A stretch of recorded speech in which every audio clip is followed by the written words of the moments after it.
কেন ডেপুটেশন দিবেন? আমরা আজকে ডেপুটেশন দিতে এসেছি ডিস্ট্রিক্ট ম্যাজিস্ট্রেটকে। তার কারণ হচ্ছে যে ওল্ড মালদা জেলায় ওল্ড মালদাতে একটা মদের কারখানা আছে, হিমালয়ান এন্ডেভার প্রাইভেট লিমিটেড, যেটা 1984 সাল থেকে চলে আসছে।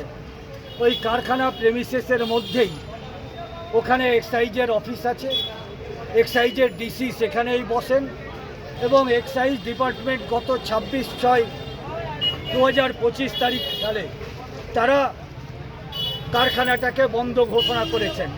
তারা বলছেন ট্রেড লাইসেন্স নেই, ফায়ার লাইসেন্স নেই, আরও অন্যান্য লাইসেন্স নেই, যার জন্য তারা কারখানা বন্ধ করেছেন। কিন্তু 1984 সাল থেকে আজ পর্যন্ত ওই কারখানা প্রেমিসেসের মধ্যেই এক্সাইজ থেকেছে, স্বামী স্ত্রীর মতো এক্সাইজ থেকেছে।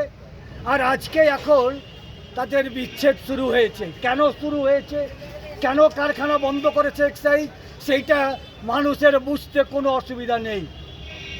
এক্সাইজ কারখানা বন্ধ করেছে এবং আজকে কর্মচারী প্রায় 70-75 জন কর্মচারী আজকে তারা বেকার।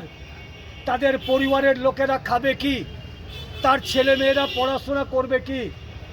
আজকে মাননীয় মুখ্যমন্ত্রী বলছেন পরিযায়ী শ্রমিকদেরকে তোমরা বাইরে থেকে চলে আসো, মালদায় রাজ্যে চলে আসো, কাজ পাবে।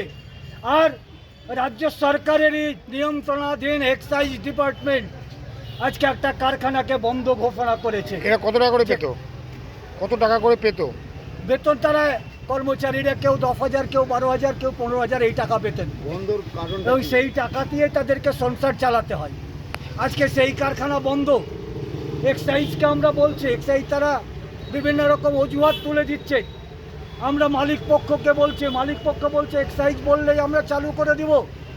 আজকে কারখানা বন্ধ করে দেওয়া হয়েছে।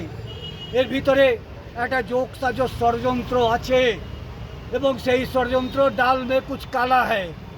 এবং এই জায়গার উপরে দাঁড়িয়ে আমরা আজকে ডিএম সাহেবের কাছে এসেছি। আমরা ডিএম সাহেবের দৃষ্টি আকর্ষণ করতে এসেছি, অবিলম্বে এই কারখানাটা চালু করা হোক। যদি চালু না হয় তাহলে শ্রমিকরা আপনার অফিসের সামনেই আমরণ অনশন করতে শুরু করবে। আপনার নাম? সর্বানন্দ পাণ্ডে, সভাপতি, হিমালয়ান এন্ডেভার মজদুর ইউনিয়ন।